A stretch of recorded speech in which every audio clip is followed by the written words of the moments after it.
They say the dead cannot bleed twice. But when I drove my blade through the heart of the first Dracula, his blood spilled and whispered my name. My name is Lucian Hale, last heir of the Tepes line, though I spent most of my life denying it. I thought the legends of Dracula were superstition, a bedtime curse whispered to keep children from wandering into the woods. But blood remembers what pride forgets. The night the summons came, the moon turned crimson. Ravens circled above the monastery ruins of Wallachia, and on the wind I heard the voice of my ancestor calling me home. Claim what was promised, child of my blood.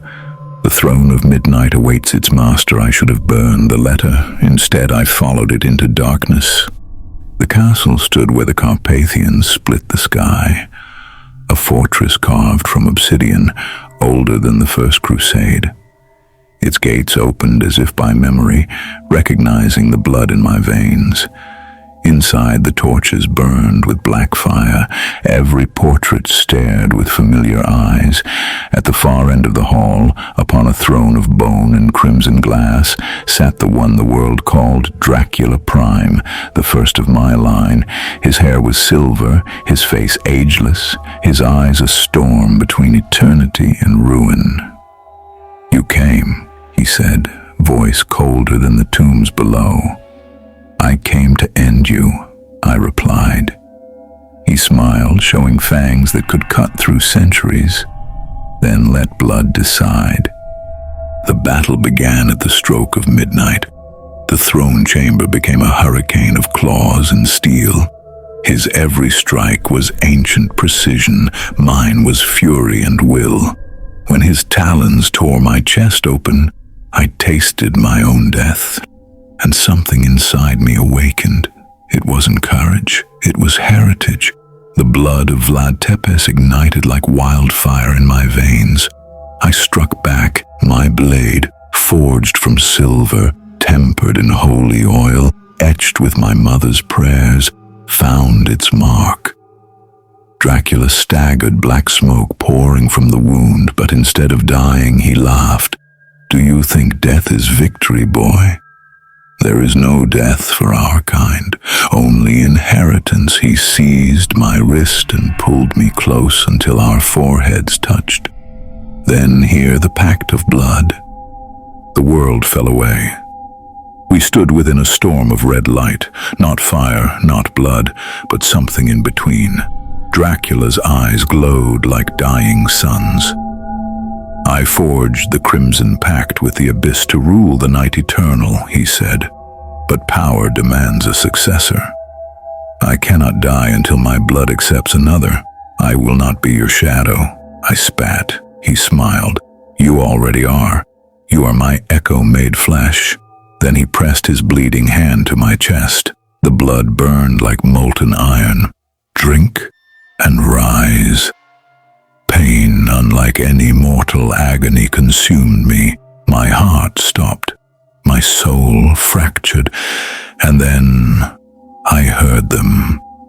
1,000 voices whispering through the centuries, chanting one name, Dracula. When I woke, the throne room was silent. The old count lay still, his body turning to ash. His crown, dipped in blood, rolled toward me. I picked it up, feeling the weight of 10 lifetimes pressing on my mind. The pact was complete, but with it came visions, the memories of every Dracula before me, their triumphs, their slaughter, their loneliness. The Crimson Pact did not just pass down power, it chained each successor to the souls of all who bore the name. I was no longer just Lucian Hale, I was them.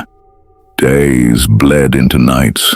I ruled the castle alone, yet never alone, for the spirits of past counts whispered endlessly. In the hall of mirrors, their reflections surrounded me, each a fragment of myself. "Do not fight it," said one. "Rule as we did." "Spill the blood of kings," urged another. "Restore the old dominion," a third hissed. But one voice, a woman's, cut through them all. "Lucian, remember who you are." I turned and saw her, pale, ethereal, draped in moonlight. Isolde, my mortal beloved, who had died before I took the throne. "Why do you haunt me?" I asked. "Because you're slipping," she whispered. "The pact feeds on your soul. Break it before you vanish like the rest." Breaking the pact meant breaking the bloodline, ending the very essence of Dracula, but that would leave the knight defenseless against the demon who forged it. Zerath, the first darkness, the entity behind every pact. If I severed the bond, Zerath would awaken. If I kept it, I would cease to be myself. The only way out was through the Crimson Rite, a forbidden ritual in which two Draculas shared their essence willingly, binding old and new into one eternal being. But there was no other Dracula left, unless I summoned him. In the depths of the castle lay the Chamber of Roots, where the first blood oath was carved into the stone. I lit the circle with candles soaked in my own blood and spoke the ancient words. By blood unbroken, by night unending, I call the first of the crimson line. The shadows thickened, the air grew cold, and then he appeared, the old count, reborn in spirit, wearing his centuries like armor. "Back so soon, heir of my name," he mocked. "I need your power," I said. "One last time." He grinned. "Then you've learned. The throne cannot be taken, only shared." We stood at opposite ends of the circle. Our blood streamed into the sigil carved into the floor. One drop ancient, one drop new. The walls pulsed with crimson light. The castle itself seemed to breathe. "What happens now?" I asked. Dracula's voice thundered.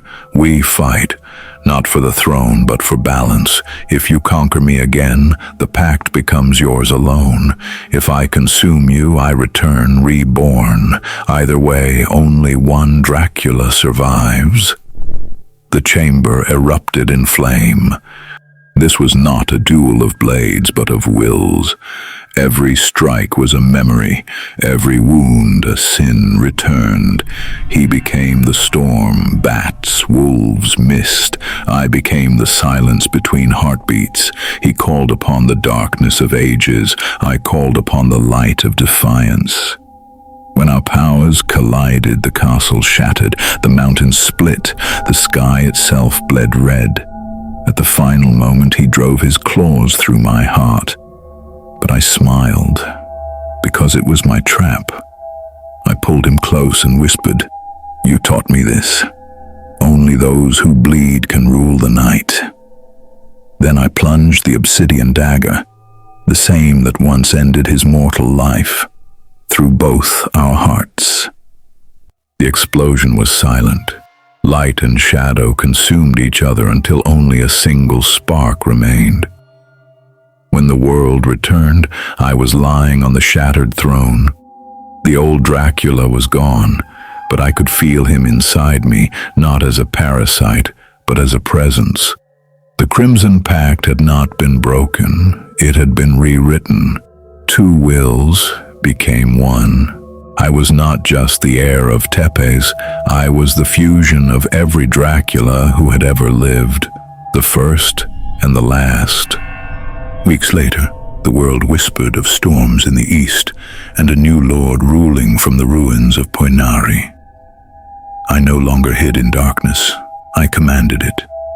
The peasants called me the Red King, though I preferred another name, Dracula. But not the monster of legend, not the tyrant of the old age. I became judge, guardian, and executioner, protector of the night, punisher of the cruel. The thirst remained, but I mastered it. My prey were no longer the innocent.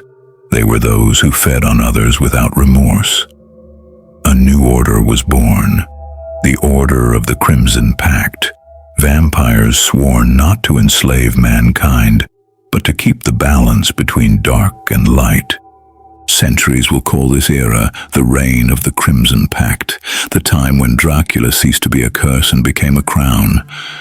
I sit upon the midnight throne still, watching the world change. Its machines, its wars, its gods. They call me myth, monster, savior, sin. But I am none of those things. I am Lucian Hale. I am Dracula reborn, the last son of Tepes, the king of the new night. And when the moon bleeds red once more, the pact will call again,